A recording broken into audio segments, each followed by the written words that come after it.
Chapter 12 Work and Leisure, Occupational and Lifestyle Issues in Young and Middle Adulthood. There are one, two, three, four, five objectives. First one is occupational selection and development. Second one's gender, ethnicity, and discrimination issues. Third one is occupational transitions. Fourth is work and family. And fifth is time to relax, leisure activities.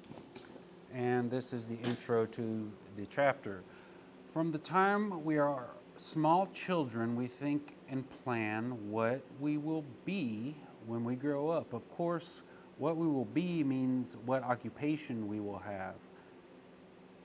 When we are, quote, grown up, we simply change that question to, and what do you do? We are socialized throughout the lifespan that work is a central aspect of life. Remember those chores we did as children, or how we learned to juggle school and part time jobs, or how so many people end up putting in 12-hour days at the office. We are taught that working is a natural part of life. For some, work is life. For all, it is at least a source of identity. In this chapter, we explore the world of work first by considering how people choose occupations and develop in them.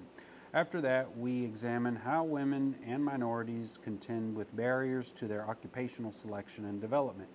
Dealing with occupational transitions is considered in the third section. How to balance work and family obligations is a difficult issue for many people. This is discussed in the fourth section.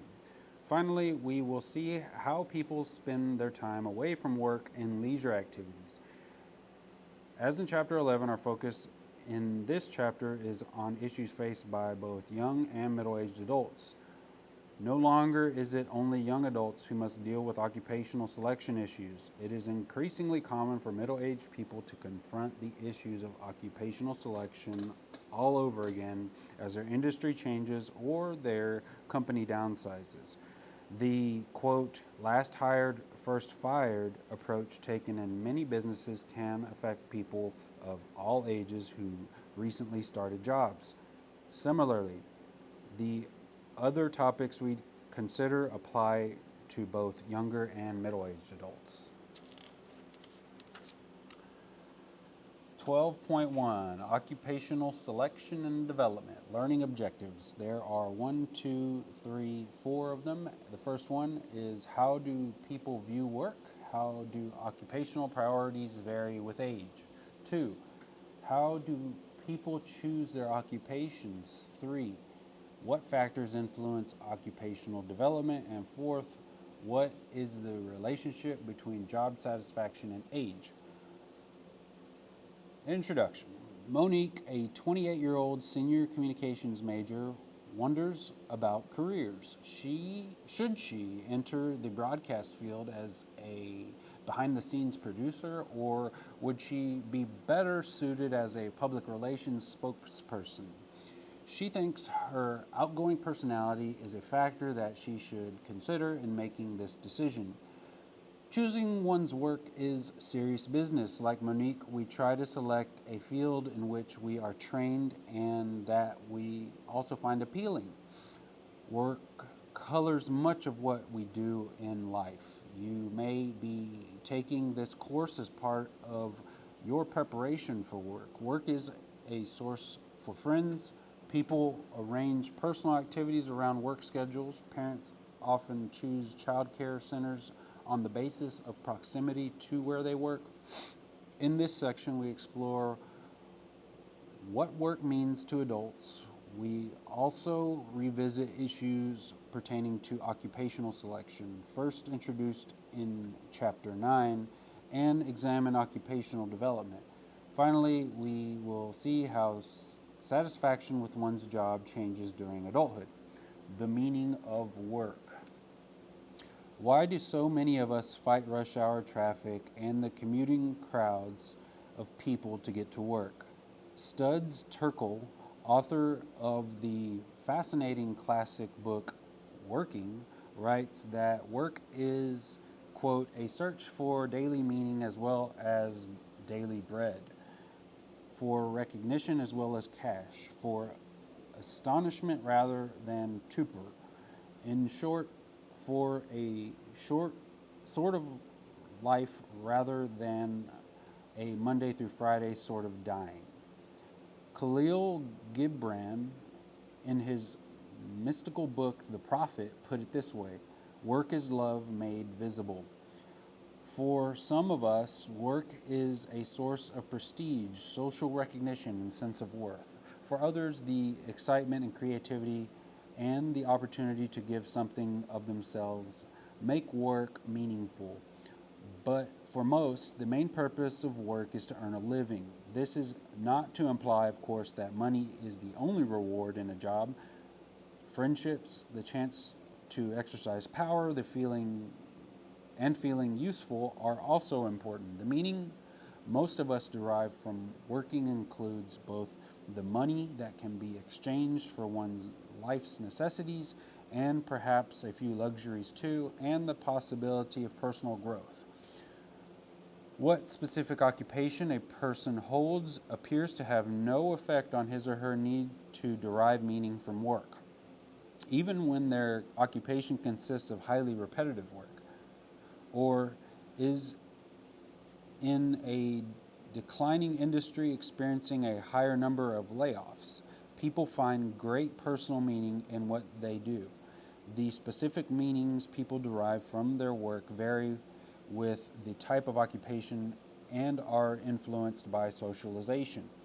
Finding meaning in one's work can mean the difference between feeling that work is the source of one's life problems or a source of fulfillment and contentment. What meanings do people derive from their work? Lips Wiersma sought an answer to this question by interviewing people in depth about the meanings they derive from work and whether and how these meanings determine work behavior. Despite widely diverse backgrounds in participants in her study, Lips Wiersma found four common meanings: developing self, union with others, expressing self, and serving others. To the extent that these meanings can all be achieved, people experience the workplace as an area of personal fulfillment. This viewpoint also provides a framework for understanding occupational transitions as a means to find opportunities for better balance among the four main meanings. Contemporary business theory also supports the idea that meaning matters. Using a concept called meaning mission fit, French showed that corporate executives with a better alignment between their personal intentions and their firm's mission cared more about their employees' happiness, job satisfaction, and emotional well being. Given the various meanings that people derive from work, occupation is clearly a key element of a person's sense of identity and self efficacy. This can be readily observed when adults introduce themselves socially. When asked to tell something about themselves, you've probably noticed that people usually provide information about what they do for a living. Occupation affects your life in a host of ways and often influences where you live, what friends you make, and even what clothes you wear. In short, the impact of work cuts across all aspects of life. Work then is a major social role and influence on adult life. Occupation is an important anchor that complements the other major role of adulthood: love relationships. As we will see, the occupation is part of human development. Young children in their pretend play are in the midst of the social preparation for work. Adults are always asking them, what do you want to be when you grow up? School curricula, especially in high school and college, are geared towards preparing people for particular occupations. Young adult college students, as well as older returning students, have formulated perspectives on the meaning they believe they will get from work.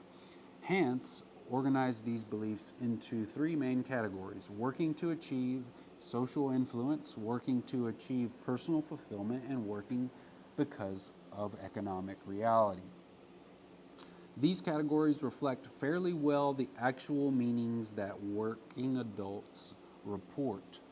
Because work plays such a key role in providing meaning for people, an important question is how people select an occupation. Let's turn our attention to two theories explaining how and why people choose the occupations they do. Occupational choice revisited. In chapter 9, we saw that early decisions about what people want to do in the world of work are related to their personalities.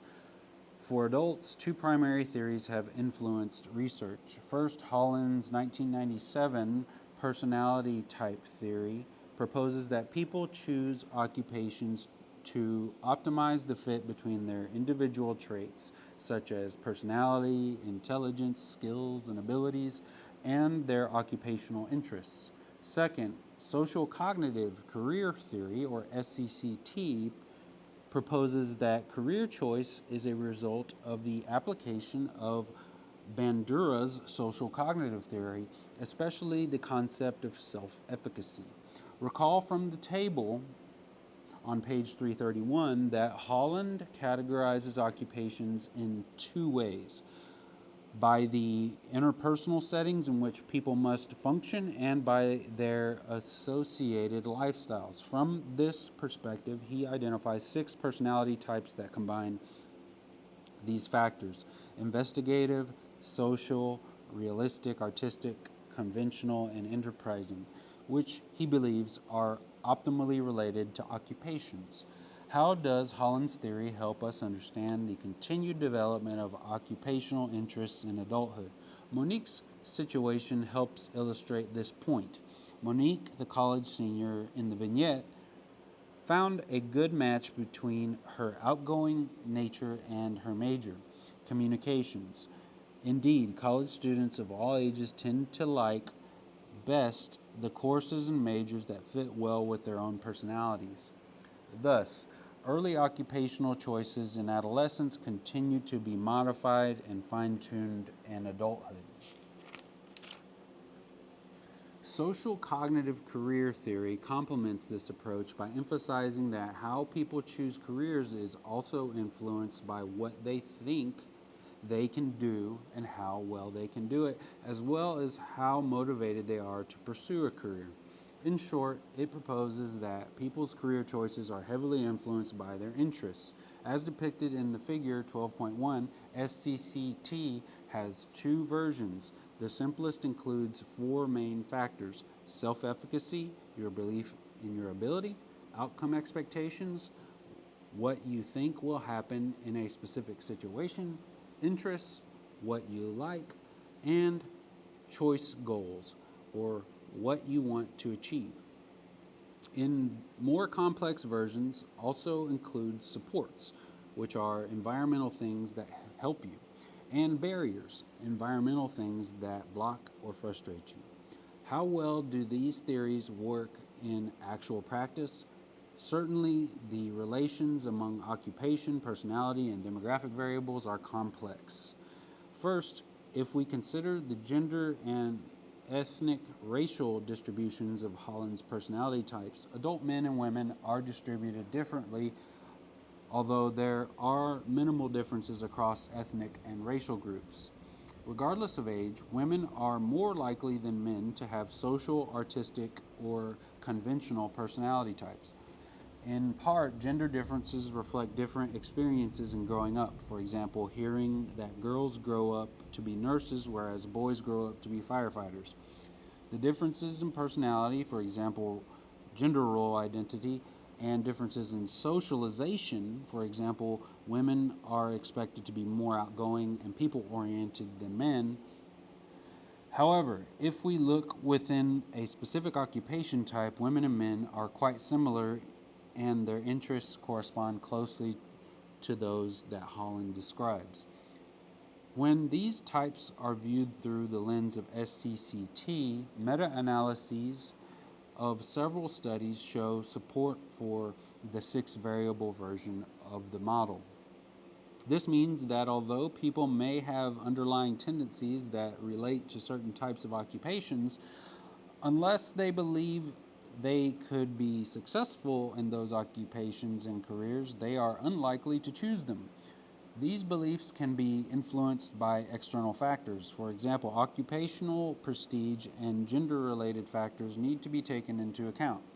Occupational selection is a complex developmental process involving interactions among personal beliefs, ethnic, gender, and economic factors. As research continues to document how these factors interrelate, we will continue to understand better how people choose what they would like to do for a living.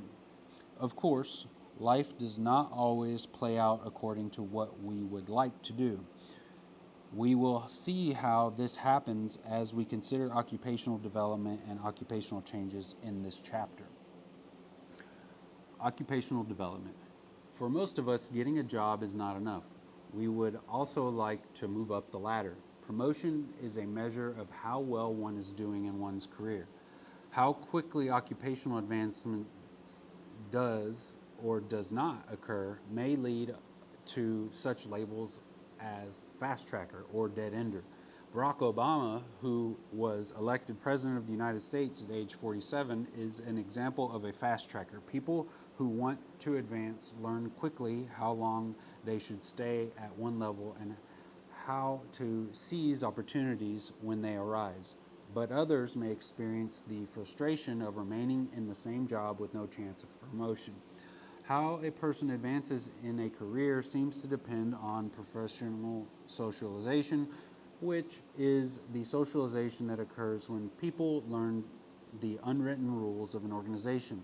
These rules include several factors other than those that are important in choosing an occupation, including expectations, support from coworkers, priorities, and job satisfaction. Before we consider these particular aspects, let's look at a general scheme of occupational development. Super's theory. Over 4 decades, Donald Super developed a theory of occupational development based on self-concept first introduced in Chapter 9. He proposed a progression through 5 distinct stages during adulthood as a result of changes in individuals' self-concept and adaptation to an occupational role. Implementation, establishment, maintenance, deceleration, and retirement. People are located along a continuum of vocational maturity through their working years. The more congruent their occupational behaviors are with what is expected of them at different ages, the more vocationally mature they are. Super proposed 5 developmental tasks, the first 2 of which, crystallization and specification, occur primarily in adolescence. The remaining 3, implementation, stabilization, and consolidation, occur over adulthood. Each of these tasks in adulthood has distinctive characteristics as follows. The implementation task begins in the early 20s when people take a series of temporary jobs to learn firsthand about work rules and to try out some possible career choices. Summer internships that many students use to gain experience are one example. The stabilization task begins in the mid-20s with selecting a specific occupation during young adulthood. It continues until the mid-30s as the person confirms the occupational choice that was made.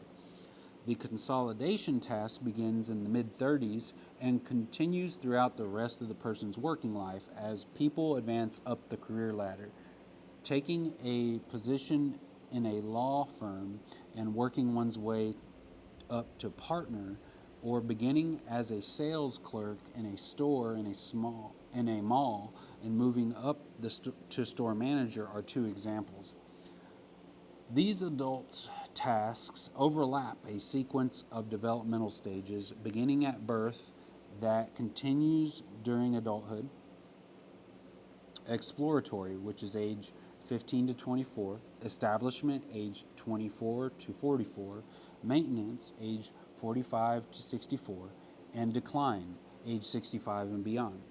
These stages reflect the overall occupational cycle from choosing what one wants to do throughout achieving the maximum possible in a career to reduction in work in late adulthood. Super's theory can be placed into context with Holland's theory and social cognitive career theory to form a more comprehensive view of occupational selection and career development. This more comprehensive view emphasizes that people's occupations evolve in response to changes in their self-concept and work and self-efficacy, and reflect the individual's personal view of occupation and career related to each task and stage. So, for example, a high level executive could either voluntarily or as a result of losing her job decide to take a lower ranking position if her sense of self changed from a high need to be in charge to one with a lower need for that responsibility. Consequently, how a person's occupation and career unfolds is part of a developmental process that reflects and explains important life changes. Super's theory applies to people who enter and stay in a particular career their entire adult lives, and also to those who change occupations, because it is now typical for Americans to have a series of careers. Super's notion is that we cycle and recycle through the tasks and stages as we adapt to changes in ourselves and the workplace. Super may be right. A longitudinal study of 7,649 individuals born in the United Kingdom showed that occupational aspirations at age 16 in science and health fields predicted actual occupational attainment in science and health professions or engineering at age 33. Adult occupational attainment was also related to belief in one's own ability, mathematical test performance, several personality characteristics, socio-cultural background, and gender. These results point to the importance of viewing occupational development as a true developmental process, as Super claimed, as well as the importance of personal characteristics as proposed in the occupational selection theories. Occupational expectations. As we saw in Chapter 9, adolescents form opinions about what work in a particular occupation will be like based on what they learn in school and from their parents, peers, other adults, and the media. These expectations influence what they want to become and when they hope to get there. As they enter and traverse adulthood, people continue to refine and update their occupational expectations. This usually involves trying to achieve their occupational goal, monitoring progress toward it, and changing or even abandoning it as necessary. Modifying the goal happens for many reasons, such as realizing that interests have changed, the occupation was not a good fit for them, they never got the chance to pursue the level of education necessary to achieve the goal, or because they lack certain essential skills and cannot acquire them. The lack of outstanding athletic skill was a major reason why neither of your textbook authors could have achieved the goal of playing professional sports. Still, other people modify their goals because of age, race, or sex discrimination, a point we will consider later in the chapter. Some goal modification is expected and common. Think about how you or other people you know have changed their major in college. Still, it often surprises us to realize that we could have been wrong about what seemed to be a logical choice in the past. As Mary, a 38-year-old advertising manager, put it, I really thought I wanted to be an airline pilot. The travel sounded highly interesting, but It just wasn't what I expected. Research continues to support these personal experiences as typical of career development. People do change their goals based on experience. Research shows, though, that people who know they have both the talent and the opportunity to achieve their occupational and career goals often do attain those goals. When high school students who were identified as academically talented were asked about their career expectations and outcomes, it turned out that 10 and even 20 years later, they had been surprisingly accurate. Understanding the connections between adolescents' expectations and young adults' actual experiences helps explain the transition from school to work. What is clear from research since the 1970s is that the biggest change has been in women's occupation and career expectations. In general, this research shows that young adults modify their expectations at least once, usually on the basis of new information, especially about their academic ability. The connection between adolescent expectations and adult reality reinforces the developmental aspects of occupations and careers. Many writers believe that occupational expectations vary not only as a function of age, but also of generation. Nowhere has this belief been stronger than in the supposed differences between the baby boomer generation, born between 1946 and 1964, and the current millennial generation, born since 1983. As many commentators have noted, what people in these generations on average expect in occupations appears to be very different. Millennials are more likely to change jobs more often than the older generation did and are likely to view traditional organizations with more distrust and cynicism. But contrary to most stereotypes, millennials are no more egotistical and are just as happy and satisfied as were young adults in every generation since the 1970s. So, in many ways, as tech savvy as they may be, the current generation of young adults is, psychologically speaking, quite similar to their parents. From an occupational developmental perspective, then, we would expect the same forces to shape their occupational expectations and ultimately their occupational development. The importance of occupational expectations can be seen clearly in the transition from school to the workplace. The 21st century workplace is not one in which hard work and long hours necessarily lead to a stable career. It can also be a place in which you experience reality shock, a situation in which what you learn in the classroom does not always transfer directly into the real world and does not represent all that you need to know. When reality shock sets in, things never seem to happen the way we expect.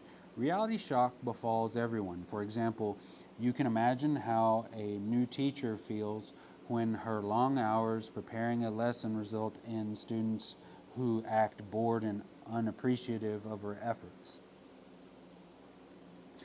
Many professions, such as nursing and teaching, have gone to great lengths to alleviate reality shock. This global problem is one that is best addressed through internship and practicum experiences for students under the careful guidance of experienced people in the field. These experienced people serve critical roles as mentors and coaches, a topic we turn to next.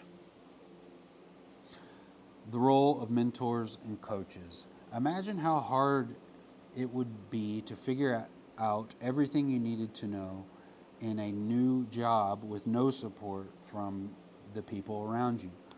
Talk about reality shock. Entering an occupation involves more than the relatively short formal training a person receives. Indeed, much of the most critical information is not taught in training seminars. Instead, most people are shown the ropes by coworkers. In many cases, an older, more experienced person makes a specific effort to do this, taking on the role of mentor or coach. Although mentors and coaches are not the only source of guidance in the workplace, they have been studied fairly closely. A mentor or developmental coach is part teacher, part sponsor, part model, and part counselor who facilitates on the job learning to help the new hire do the work required in his or her present role and to prepare for future roles. The mentor helps a young worker avoid trouble. Quote, be careful what you say around Harry, and also provides invaluable information about the unwritten rules that govern day to day activities in the workplace. Not working too fast on the assignment not working too fast on the assembly line, wearing the right colors, and so on. With mentors being sensitive to the employment situation, such as guarding against playing favorites in a union environment, or if the protege is an immediate subordinate or of the opposite gender. As part of the relationship, a mentor makes sure that the protege is noticed and receives credit from supervisors for good work. Thus, occupational success often depends on the quality of the mentor-protege relationship and the protege perceptions of its importance. In times of economic downturns, mentors can also provide invaluable advice on finding another job.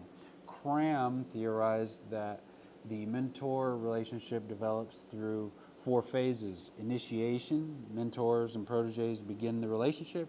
Cultivation, mentors work with proteges.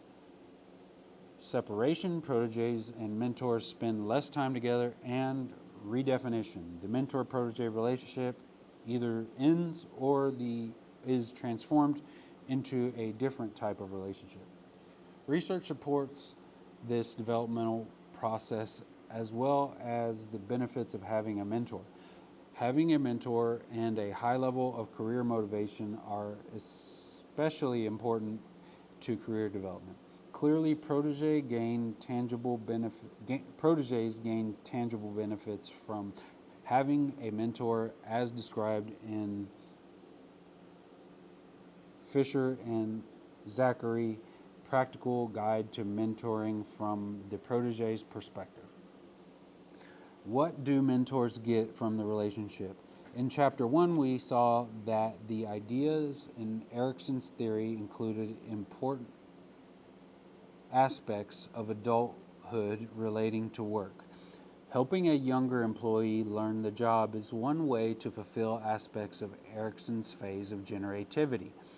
As we will see in more detail in Chapter 13, generativity reflects middle-aged adults' need to ensure the continuity of society through activities such as socialization or having children. In work settings, generativity is most often expressed through mentoring. In particular, mentors ensure that there is some continuity in the corporation of professionals by passing on the knowledge and experience they have gained over the years. Additionally, leaders may need to serve as mentors to activate transformational leadership. Leadership that changes the direction of an organization and promotes positive work attitudes and career expectations of followers, enabling the mentor to rise to a higher level in his or her own career. Women and minorities have especially important need for mentors. When paired with mentors, women benefit by having higher expectations. Mentored women also have better perceived career development. For example, Latina nurses in the U.S. Army benefited from mentors in terms of staying in the military and getting better assignments. Female lawyers and mentors earn more, are promoted more often, are treated more fairly, and are integrated better into the firm than women without mentors. It is also critical to adopt a culturally conscious model of mentoring in order to enhance the advantages of mentoring for minority mentees. Culturally conscious mentoring involves understanding how an organization's culture, for example, affects employees and building those assumptions and behaviors into the mentoring situation. It can also involve addressing the cultural background of an employee and incorporating that into the mentorship relationship. The demonstrable benefits to new employees from having mentors has led some business organizations and colleges and universities to strongly encourage senior professionals to serve as mentors. These advantages are especially important for women and minorities, so enlisting women and minorities to serve as mentors is especially important. Despite the evidence that having a mentor can have many positive effects on one's occupational development, there is an important caveat. Having a poor mentor is worse than having no mentor at all. And a mentoring program is only as good as the mentor. Consequently, prospective proteges must be carefully matched with a mentor, and mentorship programs need to select motivated and skilled individuals who are provided with extensive training. How can prospective mentors and proteges meet more effectively? Some organizations have taken a page from dating and created speed mentoring as a way to help create better matches. However, it's done. Care must be taken to ensure that the match between mentor and protege is the best one possible for both.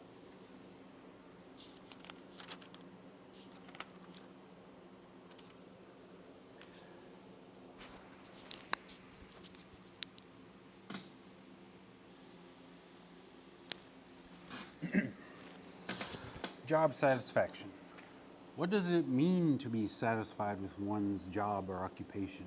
Job satisfaction is the positive feeling that results from an appraisal of one's work. Research indicates that job satisfaction is a multifaceted concept, but that certain characteristics, including hope, resilience, optimism, and self efficacy, predict both job performance and job satisfaction. Satisfaction with some aspect of one's job tends to increase gradually with age, and successful aging includes a workplace component. Why is this the case? The factors that predict job satisfaction differ somewhat across cultures. This is explored in more detail in the Spotlight on Research feature. To the extent that this is the case, developmental age differences in job satisfaction may simply reflect the fact that what makes people happy in their jobs varies depending on the cultural values the person holds.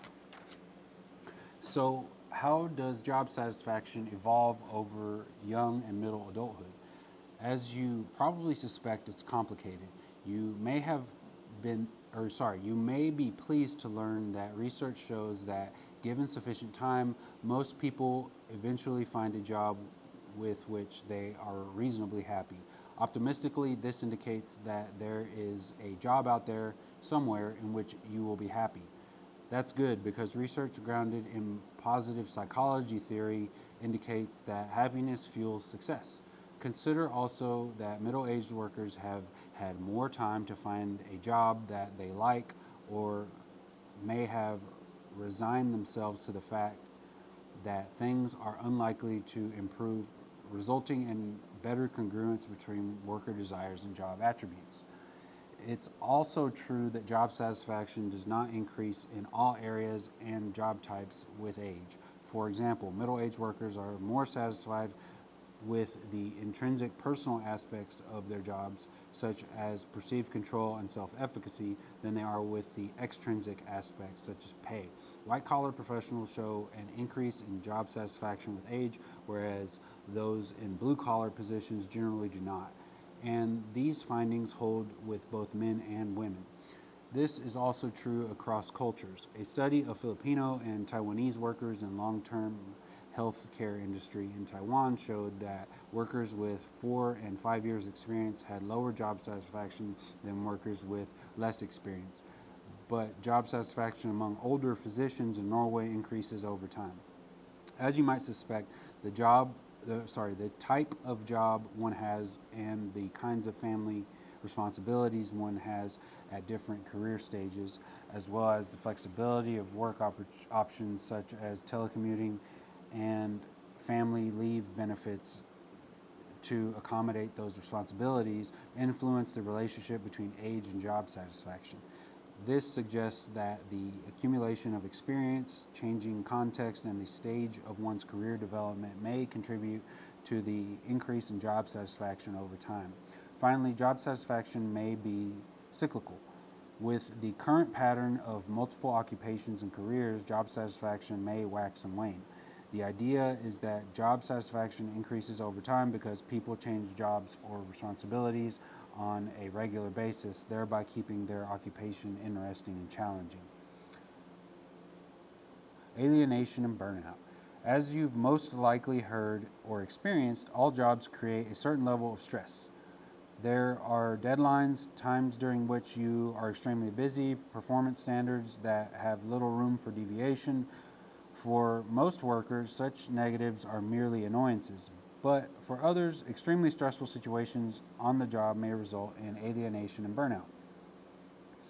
When workers feel that what they are doing is meaningless and that their efforts are devalued, or when they do not see the connection between what they do and the final product, a sense of alienation is likely to result. The alienated workers interviewed in Stud Terkel's classic study all expressed a feeling that they were nameless, faceless, unappreciated cogs in a large machine. He reported that employees are most likely to feel alienated when they perform routine, repetitive actions such as those on an assembly line, jobs that are most likely to be replaced by technology. But other workers can become alienated too. Given the large number of companies that have collectively downsized by millions of workers over the past few decades, even white-collar managers and executives do not have the same level of job security that they once had. The financial crisis that began in 2008 and resulted in record levels of job loss is only the most recent example of employees feeling abandoned by their employers. As employees have experienced and employers have been reminded over the past several years, it is essential for companies to provide positive work environments to ensure that the workforce remains stable and committed. The employee alienation happens most often when workers become cynical and dissatisfied. How can employers avoid alienating workers and improve organizational commitment? Research indicates that trust is key. Also key is a perception among employees that the employer deals with people fairly and impartially. It is also helpful to involve employees in decision-making process, create flexible work schedules, and institute employee development and enhancement programs. Indeed, many organizations have instituted new practices such as total quality management and related programs, partly as a way of addressing worker alienation. These approaches make a concerted effort to involve employees in the operation and administration of their plant or office. Contributing positively to the work environment reduces alienation and improves employee commitment and satisfaction.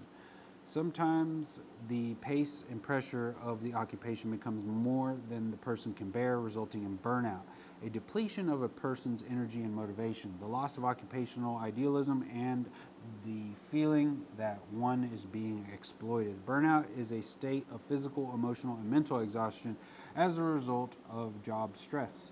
Burnout is most common among people in the helping professions, such as teaching, social work, healthcare, and occupational therapy, and for those in the military.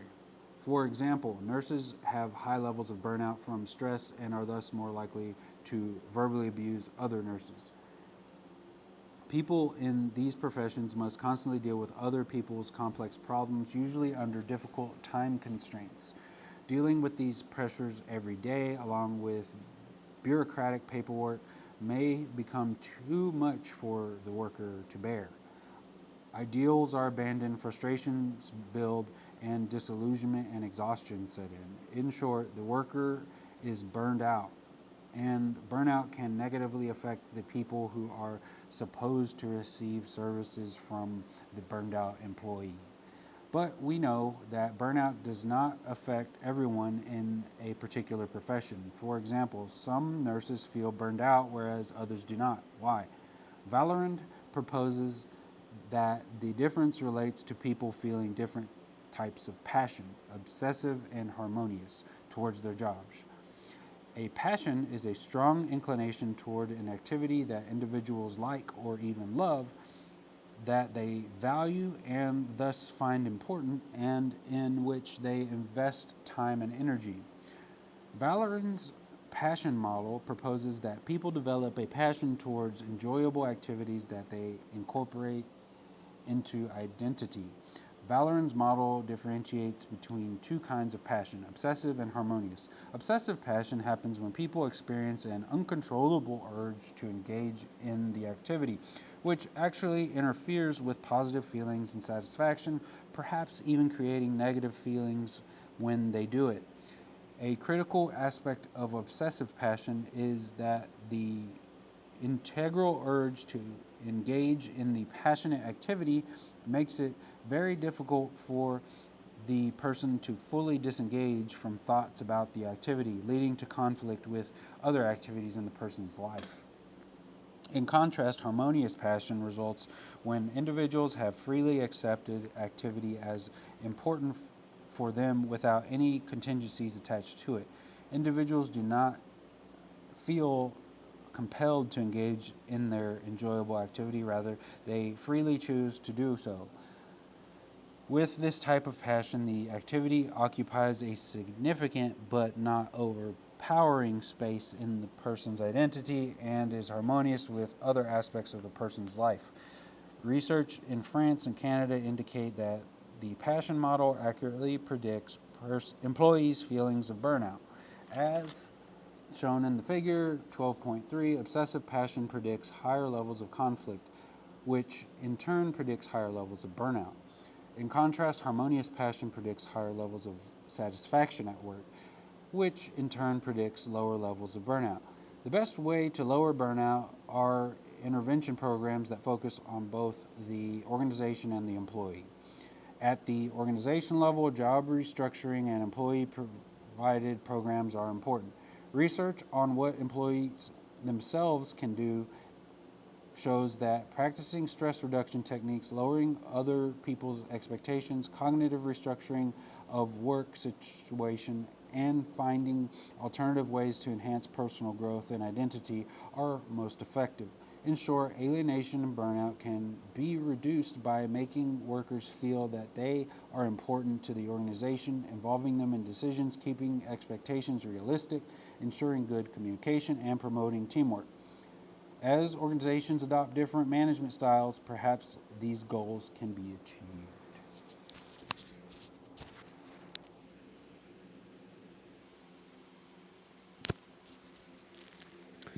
12.2, Gender, Ethnicity, and Discrimination Issues, Learning Objectives. How do women's and men's occupational expectations differ?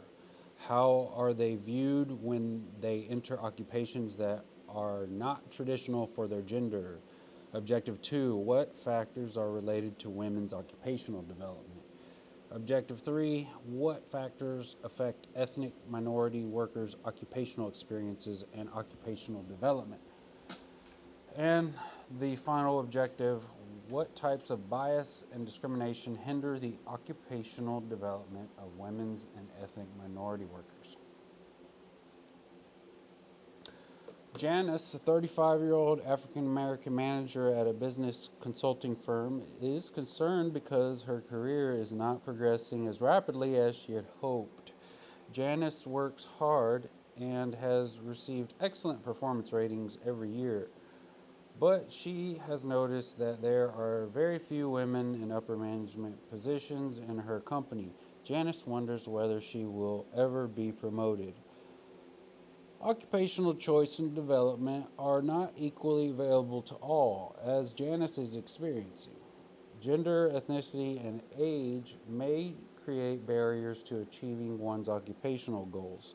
Men and women in similar occupations may nonetheless have different life experiences and probably receive different socialization as children and adolescents that make it easier or harder for them to set their sights on a career. Bias and discrimination also create barriers to occupational success.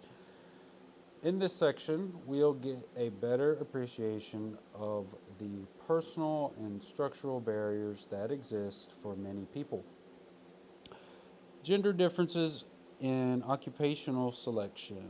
About 60% of all women over the age of 16 in the United States are working, and they represent roughly 47% of the total workforce. Across ethnic groups, African American women participate the most, about 62%, and Latino women the least, about 56%.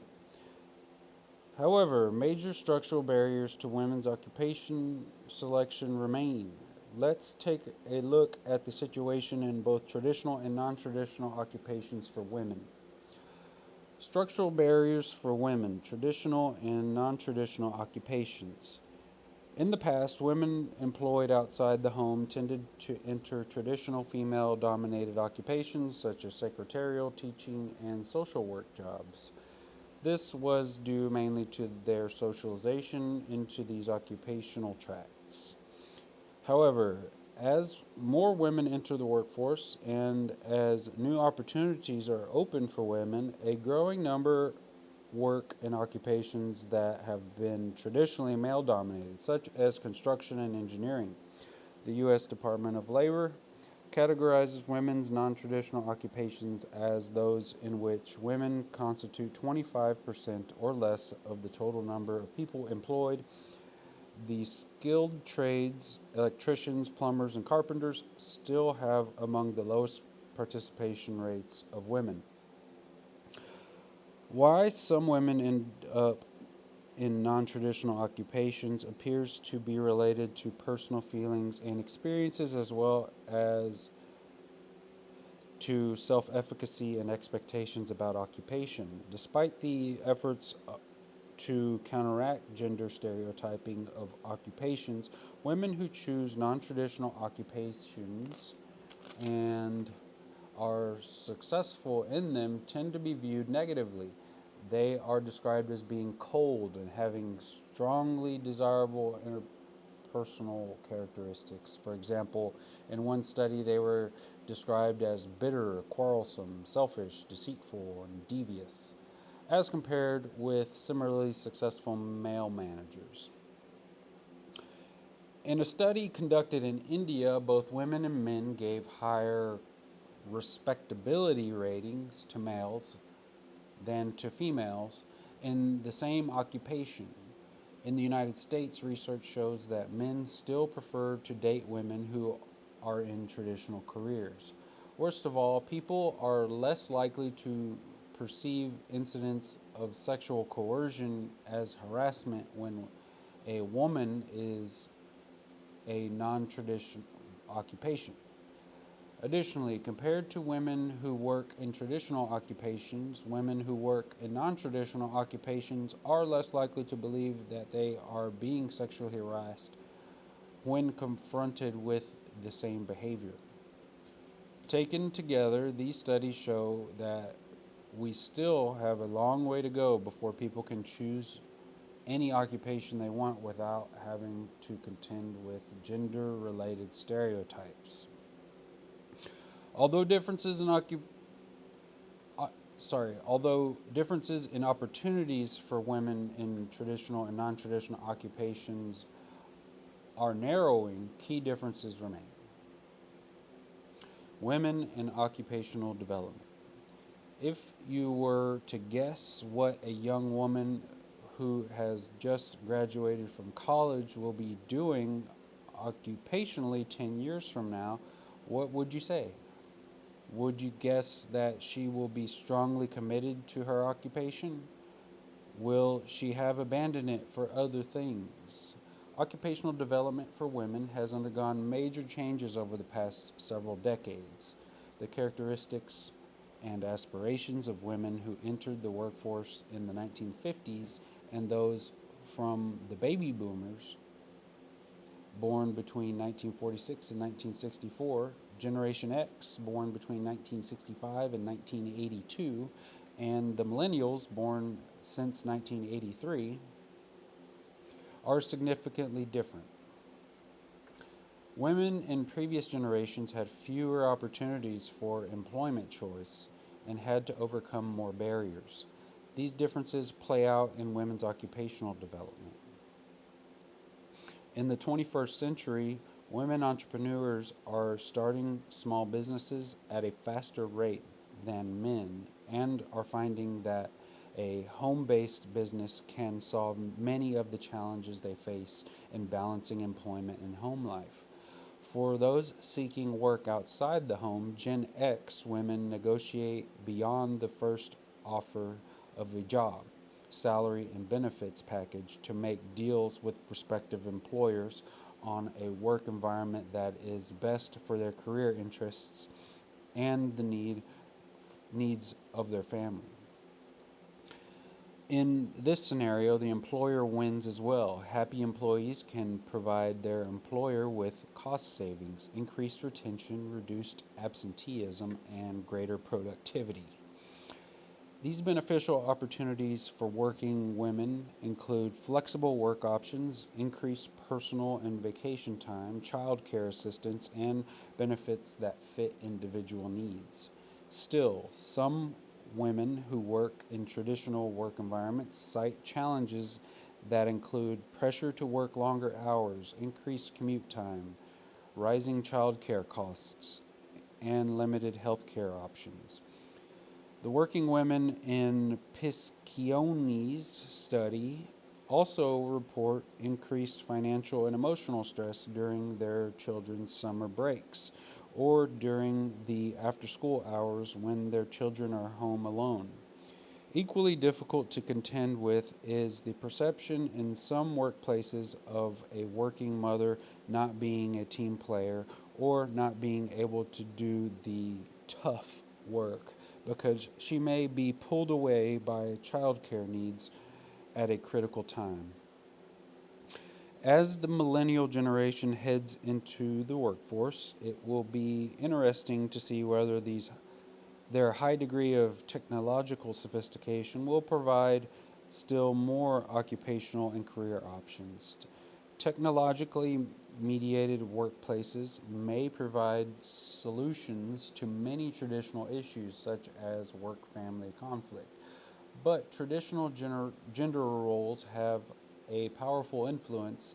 A survey of millennial generation college women showed that even when they explored non traditional occupational options, they tended to commit more often to traditional occupations. When millennial generation women choose non traditional occupations, their attitudes towards them are more similar to than different from previous generations' attitudes. In the corporate world, unsupportive and insensitive work environments, organizational politics, and the lack of occupational development opportunities are most important for women working full time. female professionals leave their jobs for two main reasons. First, the organizations in which women work are felt to hold contrary or non supportive values.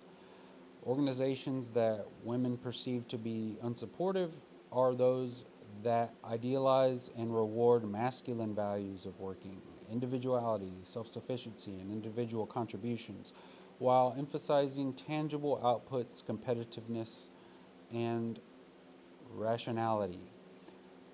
Most women prefer organizations that more highly value relationships, interdependence, and collaboration. Second, women may feel disconnected from the workplace, disconnected from their colleagues, clients, and coworkers, deriving less meaning from work and feeling alienated from themselves. By mid career, women may conclude that they must leave these unsupportive organizations in order to achieve satisfaction, growth, and development at work and be rewarded for the relational skills they consider essential for success. Clearly, women are focusing on issues that create barriers to their occupational development and personal satisfaction and are looking for ways around these barriers. Such barriers are a major reason why women's workforce participation is discontinuous because they cannot find affordable and dependable childcare or because they choose to take on this responsibility. Many women stay home while their children are young. Discontinuous participation makes it difficult to maintain an upward trajectory in one's career through promotion and in terms of maintaining skills. Some women make this choice willingly, however, many find themselves forced into it. Ethnicity and occupational development. What factors are related to occupational selection and development for people from ethnic minorities? Unfortunately, little research has been conducted from a developmental perspective. Rather, most researchers have focused on the limited opportunities that ethnic minorities have and on the structural barriers, such as discrimination, that they face. Most of the developmental research to date focuses on occupational selection issues in variables that foster occupational development. Three topics have received the most focus: non traditional occupations, vocational identity, and issues pertaining to occupational aspirations. Women do not differ significantly in terms of participation in non traditional occupations across ethnic groups. However, African American women who choose non traditional occupations tend to plan for more formal education than necessary to achieve their goal. This may actually make them overqualified for jobs they get. For example, a woman with a college degree may be working in a job that does not require that level of education.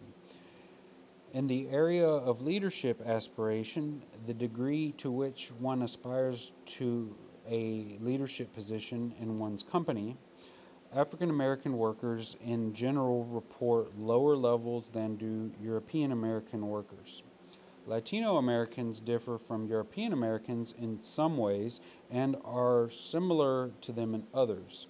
For Mexican American college students, perceived career barriers and adherence to career myths predicted their tendency to unnecessarily limit career choices. However, Latino Americans are similar to European Americans in occupational development and work values. Research on occupational development of ethnic minority workers is clear on one point: whether an organization is responsive to the needs of ethnic minorities makes a big difference for employees. Ethnic minority employees of diverse organizations in the Netherlands reported more positive feelings about their workplace when they perceived their organizations as responsive and communicative in supportive ways. But much still remains to be accomplished. For years, African American managers have reported less job choice, less acceptance, more career dissatisfaction, lower performance evaluations, and promotability ratings, and more reaching of plateaus in their careers than European American managers. There is a shortage of African American mentors and career coaches, meaning that most African American proteges have European American mentors. This is problematic because it has been known for many years that same ethnicity mentors provide more psychosocial support than cross ethnicity mentors. Nevertheless, having a good mentor is more beneficial than having none.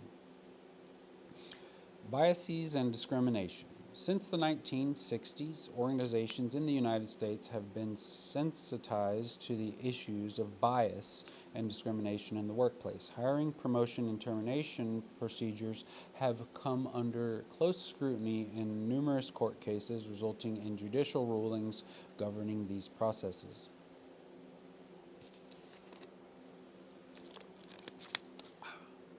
Gender bias and the glass ceiling. By the end of the first decade of the 21st century, women accounted for more than half of all people employed in management, professional, and related occupations. However, women are still underrepresented at the very top. For example, in 2010, only 15 women were the CEOs of Fortune 500 companies, a 50% increase over the number in 2006, but still very few. Janice's observation in the vignette that few women serve in the highest ranks of major corporations is accurate. Moreover, progress is also slow in other sectors. For example, in the 2010 U.S. elections, the number of women in Congress actually declined, and women tend to be underrepresented at the highest faculty ranks in most colleges and universities. Why are there so few women in such positions? The most important reason is gender discrimination, denying a job to someone solely on the basis of whether the person is a man or a woman. Gender discrimination is still pervasive in too many aspects of the workplace. Women are being kept out of high status jobs by men at the top. Research in the United States and Britain also confirms that women are forced to work harder than men. Neither differences in job characteristics nor family obligations account for the difference. The results clearly point to stricter job performance standards being applied to women. Women themselves refer to a glass ceiling, the level to which they may rise in an organization, but beyond which they may not go. The glass ceiling is a major barrier for women, and the greatest barrier facing them is at the boundary between low tier and upper tier grades. Men are largely blind to the existence of a glass ceiling. Women, like Janice, tend to move to the top of the lower tier and remain there, whereas men are more readily promoted to the upper tier, even when other factors, for example, personal attributes, qualifications, and job performance, are controlled. The glass ceiling is pervasive across higher management and professional workplace settings. The glass ceiling has also been used to account for why African Americans and Asian Americans do not advance as much in their careers as do European American men. It also provides a framework for understanding limitations in women's careers in many countries around the world. Interestingly, a different trend emerges if one examines who is appointed to critical positions in organizations in times of crisis. Research shows that at such times it is women who are more likely to be put in leadership positions. Consequently, women often confront a glass cliff in which their leadership position is precarious. For example, evidence shows that companies are more likely to appoint a woman to their board of directors if financial performance has been poor in recent past, and women are more likely to be political candidates if the seat is highly contested one. This evidence indicates that women's experience of opportunities for high level leadership in organizations are different than men's and tend to be much riskier. What can be done to begin eliminating the glass ceiling and minimizing the glass cliff? Klob, Williams, and Frohlinger argued that women can and must be assertive in getting their rightful place at the table by focusing on 5 key things: drilling deep into the organization so you can make informed decisions, getting critical support, getting the necessary resources, getting buy in, and making a difference. On the organizational side, Mitchell suggests that companies must begin to value the competencies women develop, such as being more democratic and interpersonally oriented than men, and to assist men in feeling more comfortable with their female colleagues. Mentoring is also an important aspect. Lovoy adds that companies must be more proactive in promoting diversity, provide better and more detailed feedback about performance and where employees stand regarding promotion, and establish omnibus offices or company offices where employees can complain about working conditions or their supervisor without retribution that help women deal with difficulties on the job. Equal pay for equal work. In addition to discrimination in hiring and promotion, women are also subject to pay discrimination. According to the Bureau of Labor and Statistics, women are paid about 80% of what men are paid on an average annual basis. As you can see in the figure 12.4, the wage gap depends on age and has been narrowing since the 1970s. When the first equal pay legislation passed in the United States in 1963, women were paid only 59 cents for every dollar men were paid. Given that equal pay law has been in effect for roughly 50 years, what can be done to eliminate the problem permanently? In their comprehensive look at pay inequality, Day and Hill suggested several actions to address the problem: encouraging women to negotiate salary more effective, rethinking the use of hours worked as the primary measure of productivity, creating more work options for working mothers, and ending gender discrimination in the workplace. In the What Do You Think feature, they explore the issues in more detail. Whether such behavior is acceptable or whether it constitutes sexual harassment depends. Oh, sorry. Sexual harassment.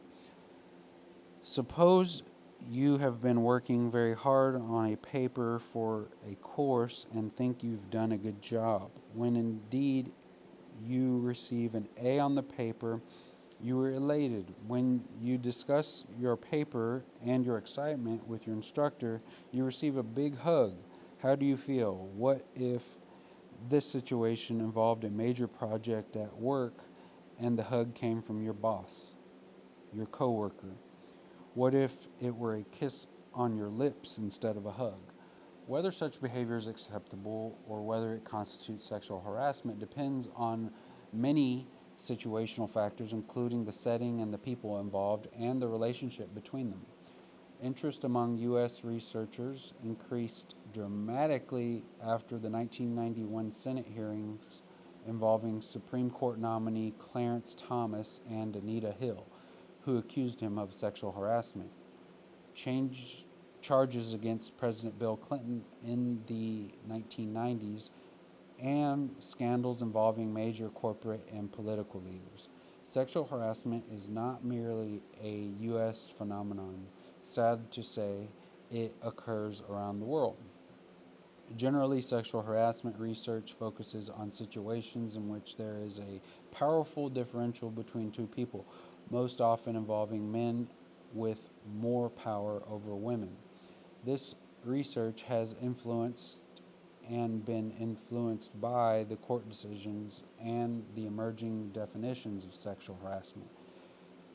How many people have been sexually harassed? That's a very hard question to answer for two reasons. Harassment involves a subjective assessment, and good research on how often it occurs is sparse. Available evidence suggests that about 58% of women report that they have experienced potentially harassing behaviors, which typically involve comments, jokes, brushes of hands on shoulders, and so on. Reliable statistics on more serious forms of harassment, such as touching and sexual activity, are more difficult to obtain. This is due in part to the unwillingness of many victims to report harassment and in part to differences in reporting procedures. Even given these difficulties, evidence from meta-analysis research indicates that at least 28% of women report having been sexually harassed in the workplace. Victims are most often single or divorced young adult women, but about 16% of workplace cases that result in formal legal charges involve male victims. What are the effects of being sexually harassed? As you might expect, research evidence clearly shows negative job-related, psychological, and physical health outcomes. Establishing the degree of the problem is difficult, though, because many women try to minimize or hide their reactions or feelings.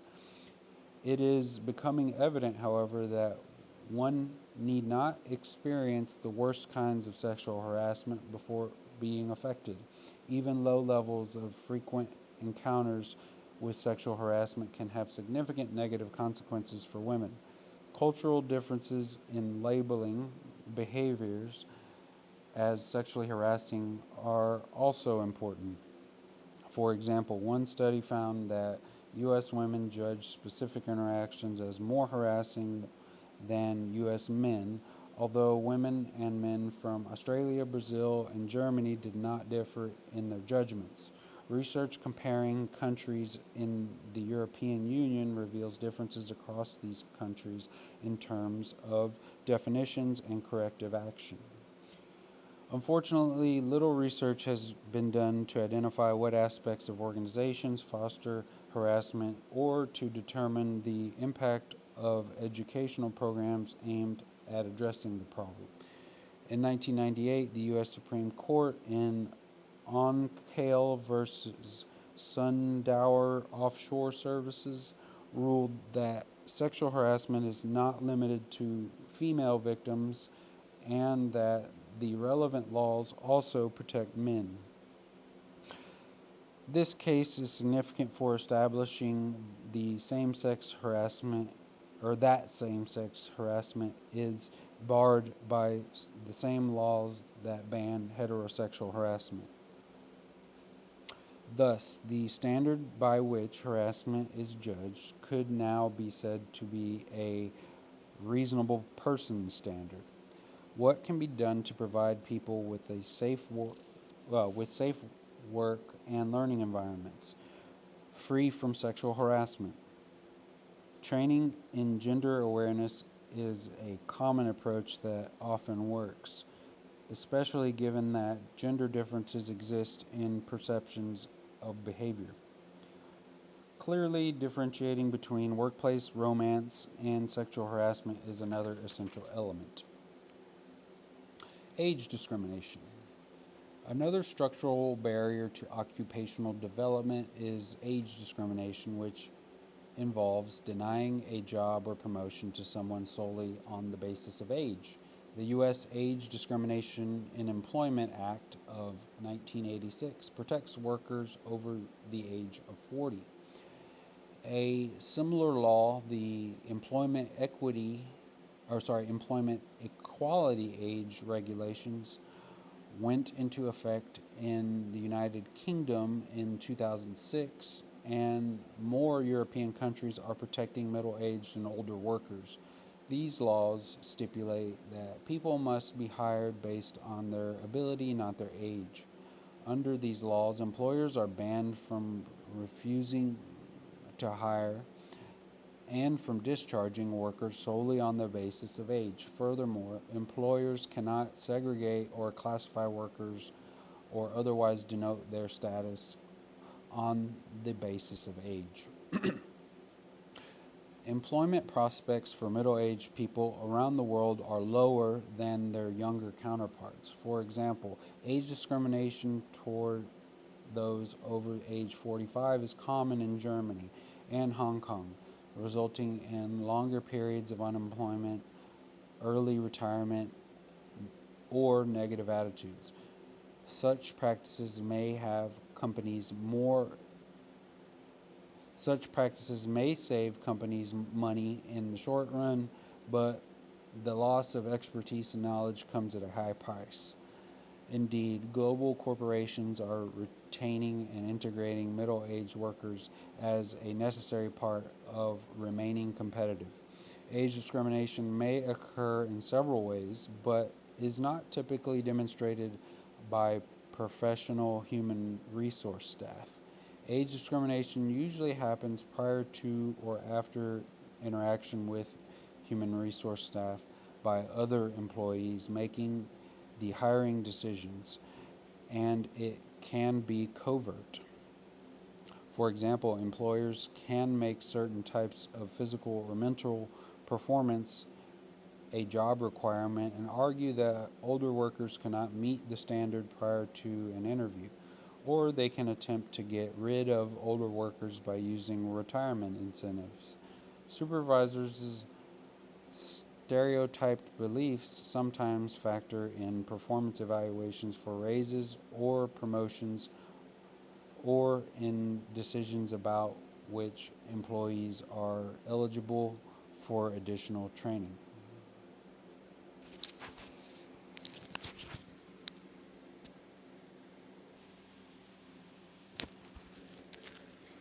2.3 Occupational transitions. So, learning objectives, there are three of them. First one, why do people change occupations? Second one, is worrying about potential job loss a major source of stress? And three, how does job loss affect the amount of stress experienced? Fred has 32 years of service for an automobile manufacturer. Over the years, more and more assembly line jobs have been eliminated by new technology, including robots, and by the export of manufacturing jobs to other countries. Although Fred has been assured that his job is safe, he isn't so sure. He worries that he could be laid off at any time. In the past, people like Fred commonly chose an occupation during young adulthood and stayed in it throughout their working years. Today, however, not many people take a job with the expectation that it will last a lifetime. Corporations have restructured globally so often that employees now assume occupational changes to be part of their career process. Such corporate actions mean that people's conceptions of work and career are in flux and that losing one's job no longer has only negative meanings. Several factors have been identified as important in determining who will remain in an occupation and who will change. Some factors, such as whether the person likes the occupation, lead to self-initiated occupational changes. For example, people who really like their occupation may seek additional training or accept overtime assignments in hopes of acquiring new skills that will enable them to get better jobs. Others will use the training to become more marketable. However, other factors such as obsolete skills and economic trends may cause forced occupational changes. For example, continued improvement in robots has caused some auto industry workers to lose their jobs. Corporations send jobs overseas to increase profits, and economic recessions usually result in large scale layoffs and high levels of unemployment. But even forced occupational changes can have benefits in some cases. As we saw in Chapter 10, for instance, many adults go to college after a job loss. Some are able to take advantage of educational benefits offered as part of a severance package at the time they are laid off in order to gain new, more marketable skills. In this section, we explore the positive and negative aspects of occupational transitions. First, we examine the retaining of mid-career and older workers. In the increased use of technology, corporate downsizing, and an aging workforce have focused attention on the need to keep older workers' skills current. Later, we will examine occupational insecurity and the effects of job loss. Retaining workers. When you are hired into a specific job, you are selected because your employer believes you offer the best fit between the abilities you already have and those needed to perform the job. As most people can attest, though, the skills needed to perform a job usually change over time. Such changes may be due to the introduction of new technology, additional responsibilities, or promotion. Unless a person's skills are kept up to date, the outcome is likely to be either job loss or career plateau. Career plateauing occurs when there is a lack of challenge in one's job or promotional opportunity in the organization, or when a person decides not to seek advancement. Research in Canada and Australia shows that feeling one's career has plateaued usually results in less organizational commitment, lower job satisfaction, and greater tendency to leave. But attitudes can remain positive if it is only the lack of challenge and not lack of promotion opportunity that is responsible for plateauing. In cases of job loss or career plateau, retaining may be an appropriate response. Around the world, large numbers of employees participate each year in programs and courses that are offered by their employer or by a college or university and are aimed at improving existing skills or adding new job skills. For mid-career employees, retaining might focus on how to advance in one's occupation or on how to find new career opportunities, for example, through resume preparation and career counseling. Increasingly, such programs are offered online in order to make them easier and more convenient for people to access. Many corporations, as well as community and technical colleges, offer retaining programs in a variety of fields.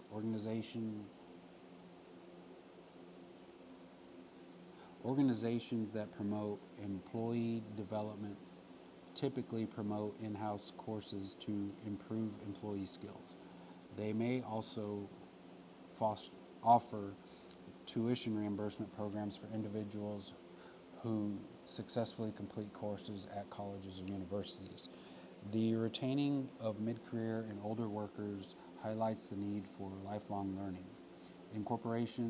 If corporations are to meet the challenges of a global economy, it is imperative that they include retraining in their employee development programs. Such programs will help improve people's chances of advancement in their chosen occupation and also assist people in making successful transitions from one occupation to another. Occupational insecurity. Over the past few decades, changing U.S. economic conditions, for example, moving toward a global economy, changing demographics, and global recession have forced many people out of their jobs. Heavy manufacturing and support businesses such as steel, oil, and automotive industries, and farming were the hardest hit sectors during the 1970s and 1980s. But no one is immune. Indeed, the corporate takeover frenzy of the 1980s and the recessions of the early 1990s and 2000s put many middle and upper level corporate executives out of work worldwide. As a result of these trends, many people feel insecure about their jobs. Economic downturns create significant levels of stress, especially when such downturns create massive job loss. Like Fred, the auto worker in the vignette, many worried workers have numerous years of dedicated service to a company. Unfortunately, people who worry about their jobs tend to have poorer physical and psychological well being. For example, anxiety about one's job may in turn result in diminished desire to be successful. Whether there is any actual basis for people's feelings of job insecurity may not matter. Sometimes what people think is true about their work situation is more important than what is actually the case. Just the possibility of losing one's job can negatively affect physical and psychological health. So, how does the possibility of losing one's job affect employees? Mantler and colleagues examined coping strategies for comparable samples of laid off and employed high technology workers. They found that although unemployed participants reported higher levels of stress compared with employed participants, employment uncertainty mediated the association between employment status and perceived stress. That is, people who believe that their job is in jeopardy, even if it is not, show levels of stress similar to unemployed participants. This result is due to differences in coping strategies. There are several different ways that people deal with stress, and two of the more common are emotional focused coping and problem focused coping. Some people focus on how the stressful situation makes them feel, so they cope by making themselves feel better about it. Others focus on the problem itself and do something to solve it. People who used emotional avoidance as a strategy reported higher levels of stress, particularly when they were fairly certain of the outcome. Thus, even people whose jobs aren't really in jeopardy can report high levels of stress if they tend to use emotion-focused coping strategies. As Joanne's case so poignantly coping with unemployment. What does it feel like to lose one's job after many years of dedicated service? Read the Real People feature to get a sense of what it is like.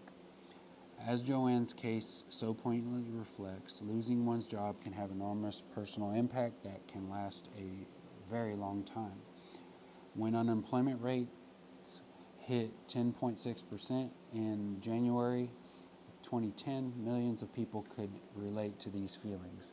When unemployment lasts, unemployed people commonly experience a wide variety of negative effects that range from a decline in immune system functioning to decreases in well-being. In a comprehensive meta-analysis, see Chapter 1 of the research on the effects of unemployment, McKee, Ryan, and colleagues found several specific results from losing one's job. Unemployed workers had significantly lower mental health, life satisfaction, marital or family satisfaction, and subjective physical health, how well they perceive their health to be, than the employed counterparts.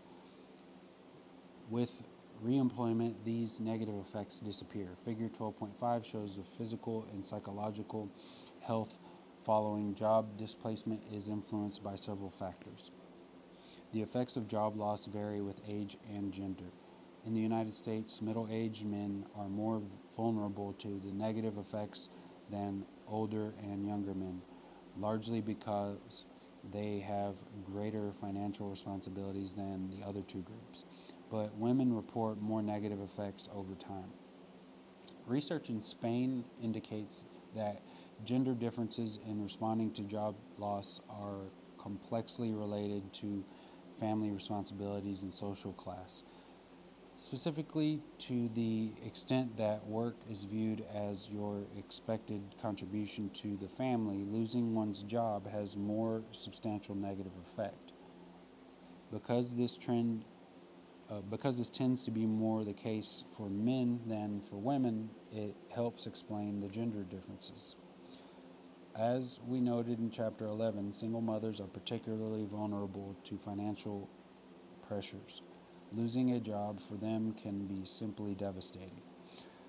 Because unemployment rates for many ethnic minority groups are substantially higher than for European Americans, the efforts of the effects of unemployment are experienced by a greater proportion of people in these groups. As far as is known, however, the nature of the distress resulting from job loss is the same, regardless of ethnicity. Compared to European Americans, however, it usually takes minority workers longer to find another job. Research also offers some advice for adults who are trying to manage occupational transitions. Approach job loss with a healthy sense of urgency. Consider your next career move and what you must do to achieve it, even if there are no prospects for it in sight. Acknowledge and react to change as soon as it is evident. Be cautious of stopgap employment. Identify a realistic goal and then list the steps you must take to achieve it. Additionally, the U.S. Department of Labor offers tips for job seekers, as do online services such as LinkedIn, which also provides networking groups. These steps may not guarantee that you will find a new job quickly, but they will help create a better sense that you are in control.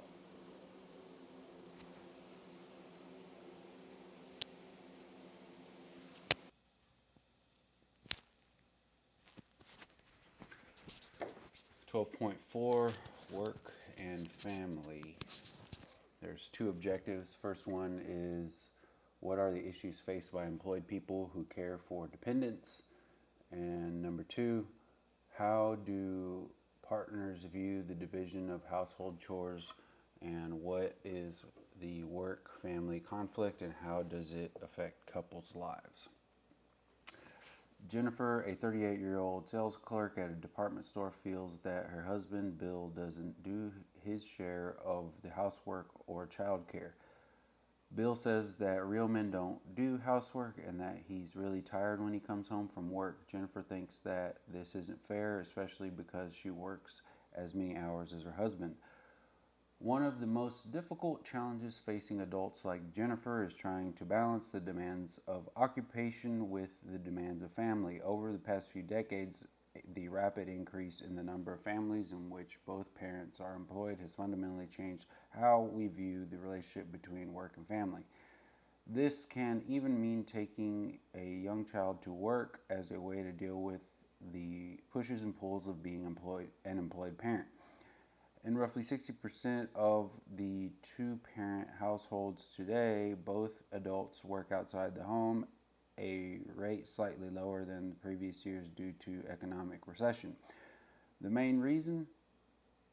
Families need the dual income to pay their bills and maintain moderate standards of living. We will see that dual earner couples with children experience both benefits and disadvantages. The stresses of living in this arrangement are substantial, and gender differences are clear, especially in the division of household chores.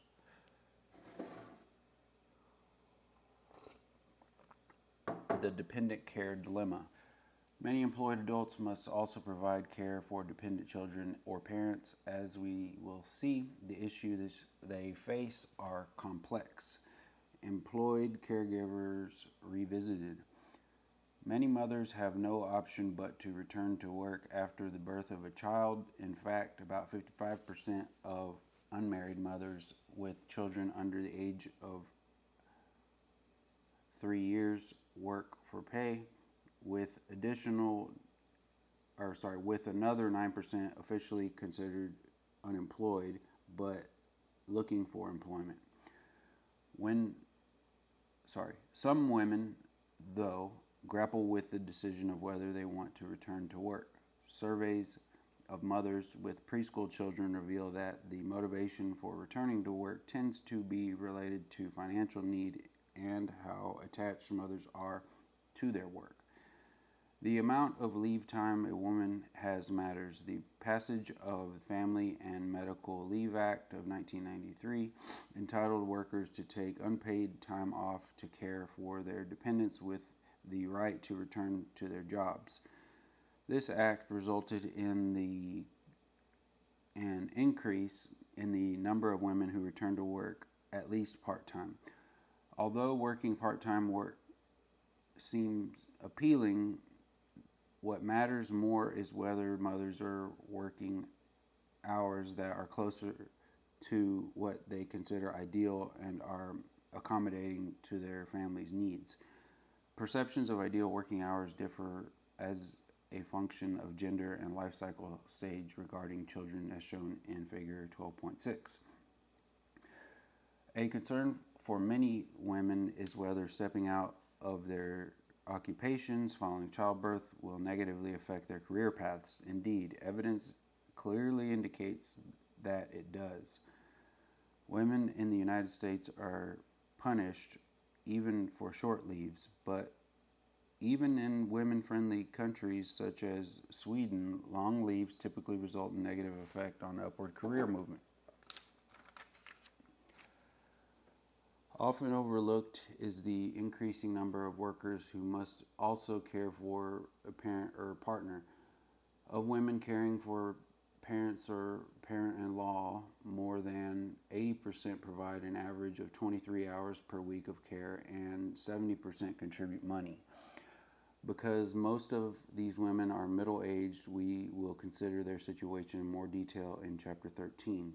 Whether assistance is needed for one's children or one's parents, key factors in selecting an appropriate care site are quality of care, price, and hours of availability. Depending on one's economic situation, it may not be possible to find affordable and quality care that is available when needed. In such cases, there may be no option but to drop out of the workforce or enlist the help of family and friends. Dependent care and effects on workers. Workers who care for dependents face tough choices, especially when both partners are employed. Dependent care becomes the primary determiner of how the couple organizes their time. Being responsible for dependent care has significant negative effects on caregivers. For example, whether responsible for the care of an older parent or child, women and men report negative effects on their work, higher levels of stress, and problems with coping. Because women serve as caregivers more than men, the related problems are greater for women. For example, women experience far more negative consequences on their career advancement if they are both employed full-time and serve as a primary caregiver. How can these negative effects be lessened?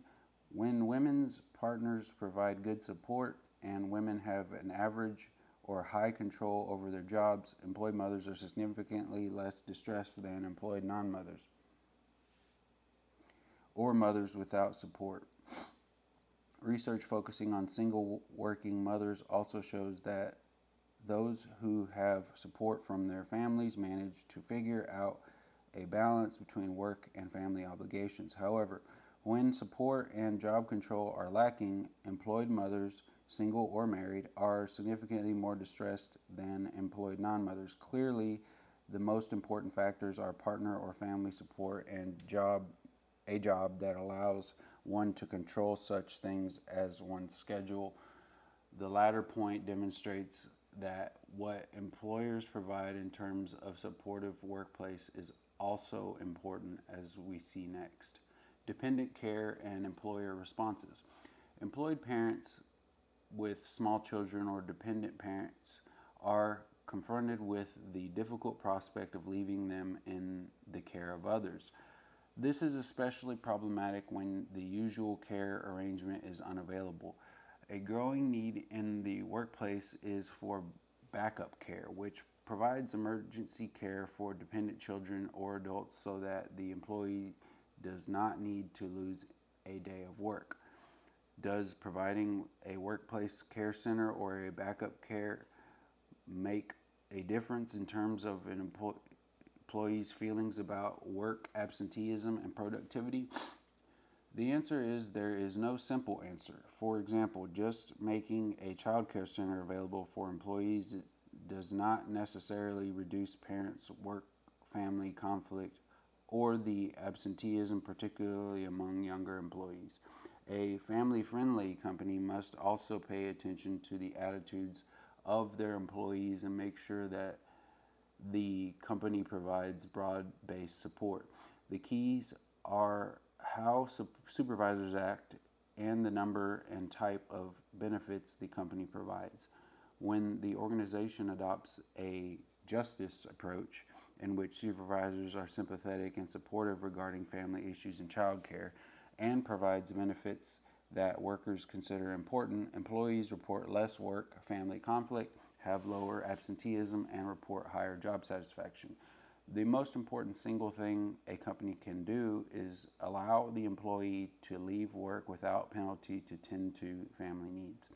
Research also indicates that there may not be differences for either mothers or their infants between work based and non work based child care centers in terms of mothers' ease in transitioning back to work or the infant's ability to settle into daycare. Specific working conditions and benefits that help caregivers perform optimally on the job also matter. Caregivers fare better to the extent that employers provide job sharing, nursery facilities, better job security, autonomy, lower productivity demands, supervisor support, and flexible schedules. Job applicants tend to perceive an organization more positively if it provides flexible work schedules and assistance with dependent care and non work life.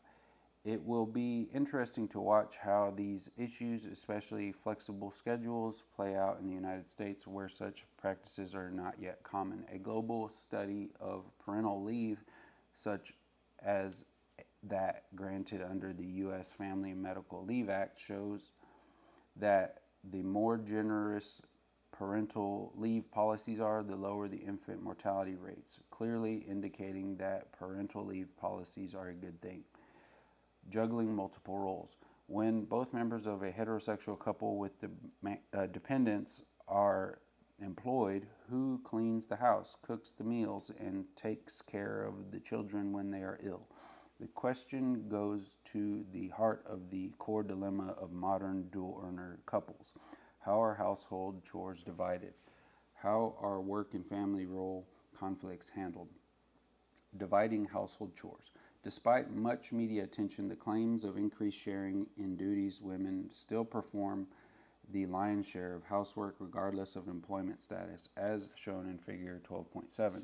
This is true globally. This unique division of labor causes the most arguments and most unhappiness for dual earner income couples. This is the case with Jennifer and Bill, the couple in the vignette. Jennifer does most of the housework. Although women still do most of the household chores, things are getting a bit better. A great deal of evidence indicates that since the 1970s, women have reduced the amount of time they spend on housework, especially when they are employed, and that men have increased the amount of time they spend on such tasks. The increased participation of men in these tasks is not all that it seems, however. Most of the increase is on weekends, involves specific tasks that they agree to perform, and is largely unrelated to women's employment status. In short, the increase in men's participation has not done much to lower women's burdens around the house. The best Good news for women is that the longer they spend in the workforce, the more household tasks their partners perform. Over the course of a marriage, in Cunningham's study, a 31-year period, women who had longer employment histories had husbands who helped out more around the house. Men and women view the division of labor differently. Men are often most satisfied with the equitable distribution of labor based on the number of hours spent, especially if the amount of time needed to perform household tasks is relatively small. Women are often most satisfied when men are willing to perform women's traditional chores. When ethnic minorities are studied, much of the same is true concerning satisfaction. For example, in African American dual earner couples, women were twice as likely as men to feel overburdened with housework and to be dissatisfied with their family life. Among Navajos not living on the reservation, women do more of the cooking and the child care, but both men and women spend about the same amount of time on home maintenance. Ethnic differences in division of household labor are also apparent. In Mexican American families with husbands born in Mexico, men help more when family income is lower, and their wives contribute a proportionately higher share of the household income. Comparisons of Latino, African American, and European American men consistently show that European American men help with the chores less than Latino and African American men.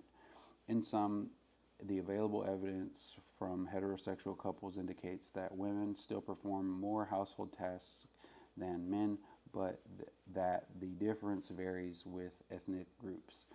The discrepancy is greatest when the male endorses traditional masculine gender roles and is least when the male endorses more feminine or androgynous gender roles.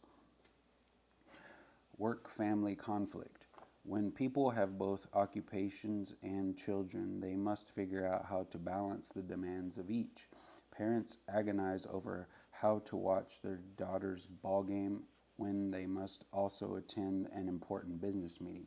These competing demands cause work-family conflict, which is the feeling of being pulled in multiple directions by incompatible demands from one's job and one's family. Dual earner couples must find a balance between their occupational and family roles. Because nearly 60% of married couples with children consist of dual earner households, how to divide household chores and how to care for children have become increasingly important questions. Many people believe that in such cases, work and family role influence each other. When things go badly at work, the family suffers, and when there are troubles at home, work suffers. That's true, but the influence is not the same in each direction. Whether work influences family or vice versa is a complex function of support resources, job type, and a host of other issues. One key but often overlooked factor is whether the work schedules of both partners allow them to coordinate activities such as childcare. Of course, it is important that the partners negotiate agreeable arrangements of household and childcare tasks, but we've noted that truly equitable divisions of labor are clearly the exception. Most U.S. households with heterosexual dual worker couples still operate under a gender segregated system. There are traditional chores for men and for women. These important tasks must be performed to keep homes safe, clean, sanitary, and these tasks also take time. The important point for women is not how much time is spent performing household chores so much as which tasks are performed. What bothers wives the most is when their husbands are unwilling to do the quote women's work. Men may mow the lawn, wash the car, and even cook, but they are much less likely to vacuum, scrub the toilet, or change the baby's diaper. This division of labor apparently occurs because that's how people saw their parents do it, and that's what they are comfortable with. John Kavanaugh has an interesting experience in this regard. While doing some volunteer maintenance work at the battered women's shelter in Appalachia. He had to use the vacuum cleaner. He soon became aware that several women were following him around, pointing at him and talking excitedly. A little later, he asked why they did that. He was told that it was the first time in these adult women's lives that they had ever seen a man use a vacuum cleaner. So, how and when will things change? An important step would be to talk about these issues with your partner. Keep communication lines open all the time and let your partner know if something is bothering you. Teaching your children that men and women are equally responsible for household chores will also help the problem. Only by creating true gender equality without differentiating among household tasks will this unfair division of labor be ended. Understanding work family conflict requires taking a life stage approach to the issue. For example, several studies have found that the highest conflict between competing demands of work and family occurred during the peak parenting years when there are at least two preschool children in the home. Interrole conflict diminishes in later life stages, especially when the quality of the marriage is high. Dual earner couples often have difficulty finding time for each other, especially if both work long hours. The amount of time together is not necessarily the most important issue. As long as time is spent in shared activities such as eating, playing, and conversing, couples tend to be happy, especially when both partners are employed. Getting all of the schedules to work together smoothly can be a major challenge. Unfortunately, many couples find themselves in the same position as Hi and Lewis. By the time they have an opportunity to be alone together, they are too tired to make the most of it. Some effects are global. For example, burnout from dual demands of work and parenting is more likely to affect women. Japanese career women's job satisfaction declines, and turnover becomes more likely to the extent they have high work-family conflict. Research comparing sources of work-family conflict in the United States and China reveals that when work demands do not differ, that work pressure is a significant source of work-family conflict in both countries. So exactly what effects do family matters have on work performance and vice versa?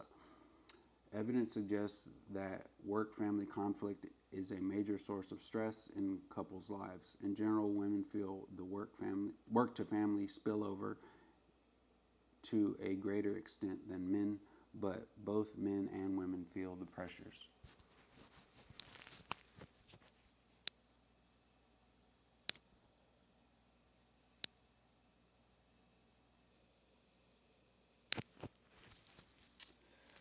Twelve point five, time to relax, leisure activities. There are three objectives. First one, what activities are leisure activities? How do people choose among them? Number two, what changes in leisure activities occur with age? And number three, what do people derive from leisure activities? Claude is a 55-year-old electrician who has enjoyed outdoor activities his whole life. From the time he was a boy, he has fished and water skied in the calm inlets of coastal Florida. Although he doesn't compete in salmon slalom races anymore, Claude still skis regularly and he participates in fishing competitions every chance he gets. Adults do not work every waking moment of their lives. As each of us knows, we need to relax sometimes and engage in leisure activities. Intuitively, leisure consists of activities not associated with work. Leisure is discretionary activity that includes simple relaxation activities for enjoyment and creative pursuits. As you might expect, men and women differ in their views of leisure, as do people in different ethnic and age groups. A major issue with leisure is simply finding the time. Young and middle-aged adults must fit leisure into an already busy schedule, so leisure becomes another component in an overall time management problem. Types of leisure activities. Leisure can include virtually any activity. To organize the options, researchers have classified leisure activities into several categories. Jopp and Herzog delivered an empirically based set of categories that includes a wide variety of activities. Physical, for example, lifting weights, backpacking, jogging; crafts, for example, woodworking, household repairs; games, for example, board online games, puzzles, or card games; watching TV; social, private, for example, going out with a friend, visiting relatives, going out to dinner; social, public, for example, attending a club meeting, volunteering; religious, for example, attending a religious service, praying; travel, for example, travel abroad, travel out of town; experiential, for example, collect stamps; read for leisure, gardening, knitting; developmental, for example, read as part of a job, studying a foreign language, attend public lecture; and technology use, for example, photography, use computer software, or play an instrument. More complete measures of leisure activity not only provide better understanding of how adults spend their time, but can help in clinical settings. For example, declines in the frequency of leisure activities is associated with depression and with a later diagnosis of dementia. Monitoring changes in leisure activity levels during and after intervention programs can provide better outcomes assessment of these interventions. Given the wide range of options, how do people pick their leisure activities? Apparently, each of us has a leisure repertoire, a personal library of intrinsically motivated activities that we do regularly and that we take with us into retirement. The activities in our repertoire are determined by two things: perceived competence, or how good we think we are at the activity compared to other people our age, and psychological comfort, how well we meet our personal goals for performance. A study of French adults revealed that, as for occupations, personality factors are related to one's choice of leisure activities. Other factors are important as well: income, interest, health, abilities, transportation, education, and social characteristics. For example, some leisure activities such as downhill skiing are relatively expensive and require transportation and reasonably good health and physical coordination for maximum enjoyment. In contrast, reading requires minimal financial if one uses public library and is far less physically demanding. Women in all ethnic groups tend to participate less in leisure activities that involve physical activity. Use of computer technology in leisure activities has increased dramatically. Most usage involves email, Facebook, Twitter, and other social networking tools for such activities as keeping in touch with family and friends, pursuing hobbies, and lifelong learning. Computer gaming on the internet has also increased among adult players. Developmental changes in leisure. Cross-sectional studies report age differences in leisure activities. Young adults participate in a greater range of activities than middle-aged adults. Furthermore, young adults tend to prefer intense leisure activities such as scuba diving and hang gliding. In contrast, middle-aged adults focus more on home and family-oriented activities. In later middle age, they spend less of their leisure time in strenuous physical activities and more in sedentary activities like reading and watching television. Longitudinal studies of changes in individuals' leisure activities over time show considerable stability over reasonably long periods, and that level of activity in young adulthood predicts activity level later in life.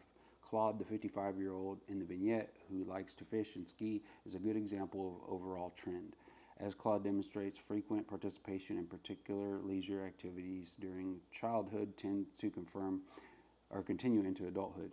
Similar findings hold for the pre and post retirement years. Apparently, one's preferences for certain types of leisure activities are established early in life.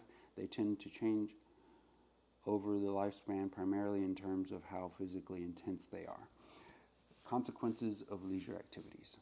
What do people gain from participating in leisure activities? The researchers that have long known that involvement in leisure activities is related to well-being. Research shows that participating in leisure activities helps promote better mental health in women and buffers the effects of stress and negative life events.